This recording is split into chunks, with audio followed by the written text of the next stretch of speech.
Messner, and I'm a teacher at Schoharie Central Schools, which is a small rural district about 30 minutes west of Albany. I'm speaking here today on behalf of the Schoharie Teachers Association. I would like to thank the Commission for taking the time out of their personal lives to come take a look at our education system here in New York.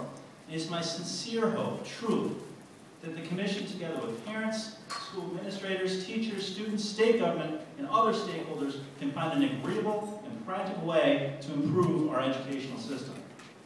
In Schoharie, one of the biggest issues we face on this particular topic is a drop in teacher morale.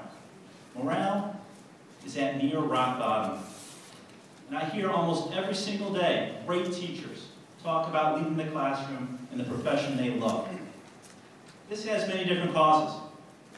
First, our state aid has been continually cut. It is now $1.6 million less today than it was in 2008. For a district with a $20 million budget, that's a big deal. And there's hardly a single program that hasn't been cut to some degree. Our staff has shrunk from 123 teachers about 10 years ago to just 80 today. Just this year, a good friend of mine was hit with a layoff.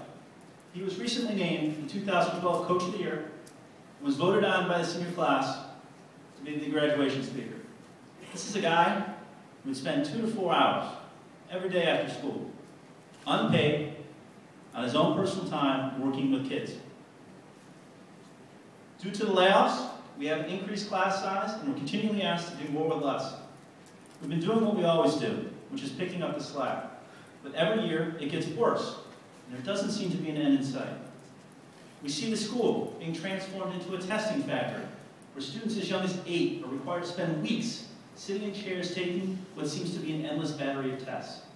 I've heard stories from teachers of students breaking down into tears because they can't sit any longer, and they no longer enjoy school. These tests are created by for-profit companies with at best questionable outcomes. My teachers feel as if our testing system is broken, and this obsession with high-stakes testing is harmful to kids. But some of the most hurtful and demoralizing things come from our own state government. At a time when we are attempting to deal with these other challenges, we feel as if we're under attack.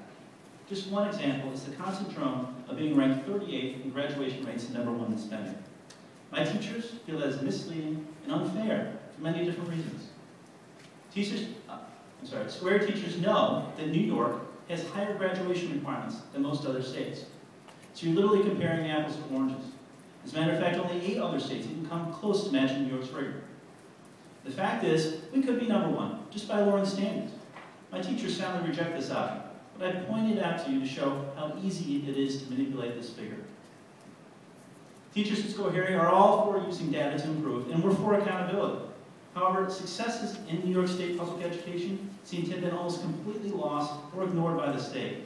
It wasn't even celebrated or talked about. Important data, like New York being ranked first in education that businesses need to succeed by MSNBC. Second, in students successfully completing AP exams. Third in the nation in overall education performance by Education Week. First in representatives to the prestigious Intel Science Competition. Third in the nation for educational factors making up the talent pipeline by the Chamber of Commerce. New York was only one of 2 states to have increased graduation rates by double digits. And we have some of the very best schools in the nation. The top 1,000 schools, 119 are located right here in New York. They must be doing something right. By all means, you should look at areas where we can improve.